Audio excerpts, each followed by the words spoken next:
Olá pessoal, então dando continuidade ao que a gente viu até o momento, né? Depois dessa breve revisão que acabou ficando muito longa, né? Eu também acredito que vocês devam ter estudado esse período todo, então a ideia foi só dar uma pincelada em alguns detalhes, porque eu acho que é bem importante para a gente voltar a praticar, né? Eu acho que assim, a melhor forma de aplicar todos esses conceitos, todos esses detalhes é resolvendo exercícios, é manipulando vetores de fato, né? Então eu trouxe aqui alguns exercícios que não estão no, no material que eu postei lá no Google Classroom, né? A gente vai utilizar o Moodle institucional, mas eu separei alguns exercícios assim para a gente manipular de forma bem objetiva vetores, trabalhar e compreender bem essas propriedades de vetores, tá? Então, vamos tentar seguir essa ordem aqui, vamos ver como que vai desenrolar o vídeo, questão do tempo, tá? Então vamos lá. Construa um algoritmo que receba da entrada uma sequência de 10 números inteiros e armazene-os em um vetor, né? Sim, como a gente está estudando vetores, então vamos tentar utilizar vetores, né? Eu sei que sequência de 10 números alguém vai falar assim, mas eu posso fazer com 10 variáveis. Pode, mas vamos utilizar vetores para a gente aprender vetores, né? Então, leia da entrada uma sequência de 10 números inteiros, armazene-os num vetor, imprima na saída somente os elementos cujo índice do vetor é ímpar. O que é isso? Vamos abrir uma nova página aqui. Eu trouxe até um vetor para a gente não perder muito tempo. Vou dar um nome para esse meu vetor de Szão, tá? Szão de sequência, tá? Se esse meu vetor ele tem tamanho 10, porque a minha sequência é de 10 números inteiros, né? Então, eu tenho 10 compartimentos. E quais são os índices desses compartimentos? Muito bem. De 0 até 9, né? Deixa eu colocar aqui. Certo? Esses são os meus índices. Vamos supor que o usuário já tenha informado, isso você já sabe fazer, né? A leitura de uma sequência e guardar os elementos dessa sequência dentro do vetor. Cada compartimento desse vai guardar um elemento, né? Então, eu vou chutar alguns valores aqui. Vou colocar assim, 5. Vamos supor que o usuário informou tudo isso, né? 12, 7, 2, 1, 0, 3, 1 e 4, tá? Então, o exercício pede imprima na saída somente os elementos cujo índice do vetor é ímpar. O que significa isso? Eu preciso imprimir o que está em vermelho, mas é o que está em vermelho nos índices ímpares, tá? Então, são os elementos ímpares que eu preciso imprimir? Sim? Não, né? Não são os elementos. Elemento é o que eu coloquei em vermelho. Não é o que está em vermelho que é ímpar. Eu quero o que está em vermelho, só que nos índices, nos endereços que são ímpares, tá? Então eu quero todos os elementos dos índices 1, 3, 5, 7, 9. Isso que o exercício quer dizer, elemento de índice ímpar do vetor, tá? Então, eu vou dar aí alguns minutinhos, sugiro que você pause o vídeo, né? Tente implementar essa ideia, tá? E daqui a pouquinho eu vou apresentar uma solução para esse exercício, tá bom? Então vamos lá, pessoal. Eu vou desenhar aqui desde o começo aqui o algoritmo só para a gente compreender e já ir treinando, né? Como que ficaria isso? Bom, primeiro, deixa eu diminuir isso tudo aqui, já que vocês já entenderam, eu vou colocar num cantinho, né? Então vai ficar assim. Algoritmo. Nome do algoritmo, eu vou chamar ele de exercício 1, porque eu estou sem criatividade no momento. Declaração da variável, né? Como que eu declaro esse meu vetor com 10 posições? Bom, primeiro eu especifico o tipo, né? Inteiro. Szão, de tamanho 10. Vou colocar aqui um izinho, tá? O izinho é o cara que vai fazer o papel desses meus índices aí, tá? Então a ideia é assim, eu vou colocar esse meu i dentro de um para variar de 0 até 9, né? E cada momento o meu i vai fazer o papel de um índice, de um endereço. Então uma hora o meu i vai acessar o índice 0, o elemento que está no índice 0, depois o meu i vai acessar o elemento que está no índice 1, 2 até o 9. Né? Então, eu utilizo desse artifício, vamos dizer assim, né? Dessa combinação de variável com estrutura de repetição para manipular meu vetor. Né? Então, essa é a ideia de utilizar vetores. Né? Ao invés de eu ter 10 variáveis, eu tenho uma estrutura só com 10 compartimentos. E esses compartimentos, eu sei que os índices deles são fixos, não são índices quaisquer, são índices limitados, né? Então, como eu tenho ali índices limitados, eu consigo tornar dinâmica a minha resolução, tá? Então, vou colocar assim, ó, escreva, informe uma sequência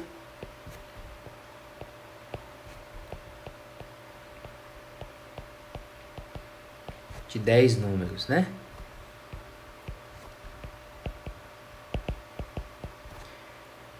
Como que eu faço a leitura desse vetor? É assim, ó. Leia S10. É ou não é? Não, né? Não posso fazer isso. Isso tá errado, tá? Isso tá errado, tá bom? Tá errado. Tá gravado que tá errado, tá bom? Para eu fazer a leitura dos 10 elementos e guardar no vetor, não tem mágica. Eu preciso dizer assim, usuário, informe um número. Leia esse número numa posição do vetor. Usuário, informe outro número. Leia esse elemento na outra posição do vetor. Mais um número. Leia em outra posição do vetor. Como que eu faço isso? Dentro de uma estrutura de repetição. Né? Então vai ficar assim. Para e de 0 até 9, entende isso? Por que é de 0 até 9? Isso, né? Porque o primeiro índice do meu vetor é o 0 e o último índice é o 9. São 10 índices, né? Passo 1 para dizer que esse meu i vai variar de 1 em 1, né? Faça. Sublinhar todo mundo aqui. Aí eu utilizo o leia. Leia S10? Não, né? Leia o elemento, um valor, e guarde no vetor S no índice I, tá? Vou colocar o I de outra cor aqui, porque o I que é a chave que vai ficar variando de 0 até 9, aumentando de 1 em 1, tá? Fim para. Até o momento aqui, o que eu fiz? Eu só li a sequência, né? A orientação que eu dou para vocês é sempre leia a sequência e guarda o vetor. Depois você pensa em imprimir as coisas, tá? Como a gente vai trabalhar aqui ao longo desses exercícios, tá? Aí o exercício que é o que mesmo? Imprima na saída somente os elementos cujo índice do vetor é ímpar. Então eu já cheguei à conclusão de que eu vou ter que imprimir os elementos que estão no endereço 1, 3, 5, 7 e 9, né? Nos ímpares. Eu tenho algumas formas para resolver isso. Eu posso simplesmente chamar um escreva e colocar especificamente 1 a 1, né? Desses elementos. Tipo assim, né? Até o 9. Só que eu não vou fazer isso porque eu preciso pensar assim. Se eu tiver numa situação em que eu tenho que fazer para um vetor de tamanho 1000, por exemplo, eu não vou Não vou fazer de 1 em 1 assim, posso até fazer, mas eu vou gastar um tempo danado e no fim eu não vou estar utilizando de forma eficiente tudo que eu aprendi até o momento, tá? Então, isso resolve o problema? Resolve, mas eu não vou resolver assim, tá? Quero resolver de forma mais rápida, utilizando a estrutura de repetição, tá? Então, como que eu posso fazer? Eu vou colocar um escreva aqui só para ficar bonitinho, tá? Escreva. Vou colocar assim, elementos nos índices, nos não, né? Dos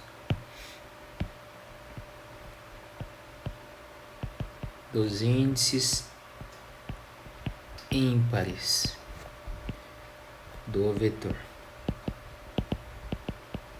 tá?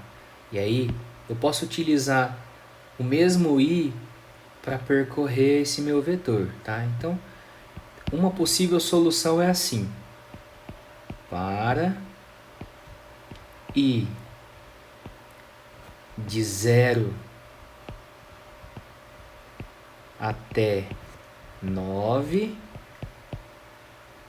passo 1, faça. Certo? Com esse para, o que vai acontecer? Eu vou inicializar o meu i em 0 e vou pedir para ele aumentando de 1 em 1 até 9, como eu fiz no para anterior, né? Só que o que eu preciso fazer além disso? Eu preciso perguntar se o meu i é ímpar. Por quê? Eu preciso só acessar os índices ímpares, tá? Então, se eu colocar aqui só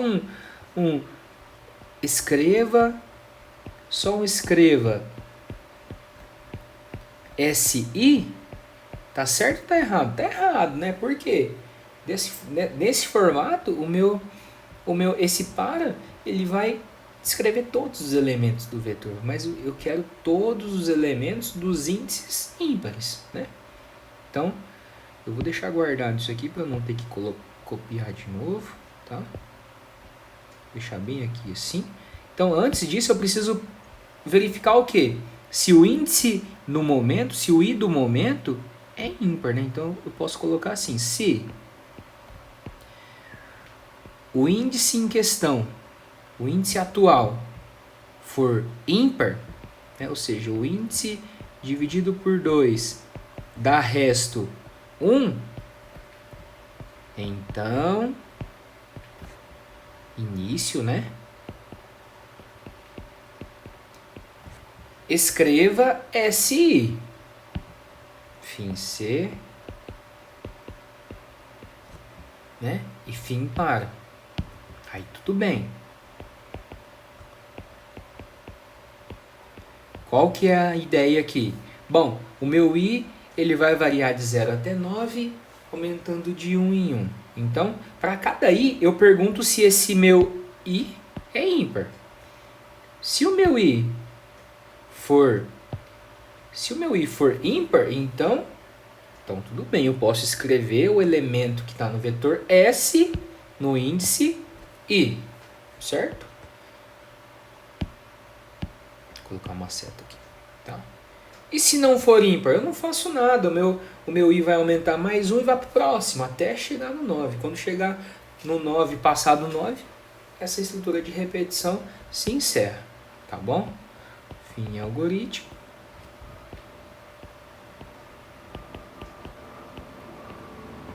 Né? Tem um avião passando aqui em cima da minha casa, então vai ter um ruído.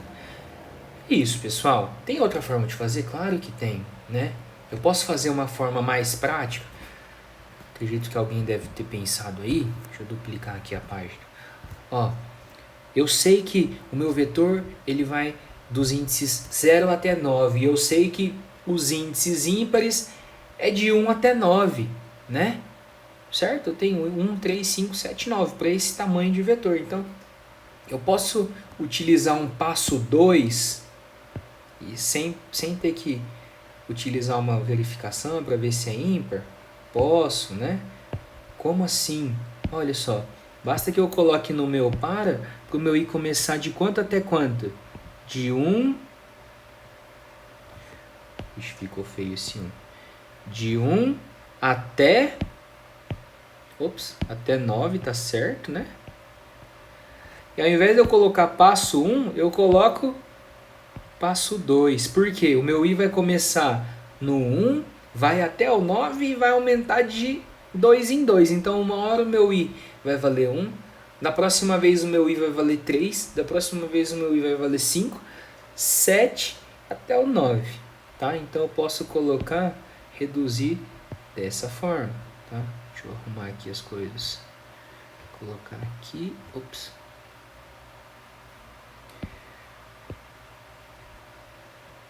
Uma forma de resolver, uma outra forma, mais curta, tudo bem, tá? O que vai determinar aí para você é esses limites. Tem coerência? Então tudo bem. Eu só preciso garantir que todas as vezes que eu for acessar o meu vetor S no índice I, esse meu I seja uma posição válida do meu vetor. Se porventura eu esquecer e colocar, por exemplo, até 10 nessa parte aqui, ó, o que vai acontecer? Em algum momento, eu posso ter uma situação que meu vetor o meu algoritmo vai tentar acessar uma posição, um endereço inválido, tá? Eu só preciso me atentar com relação a isso. Tudo bem? Então, beleza. Até mais.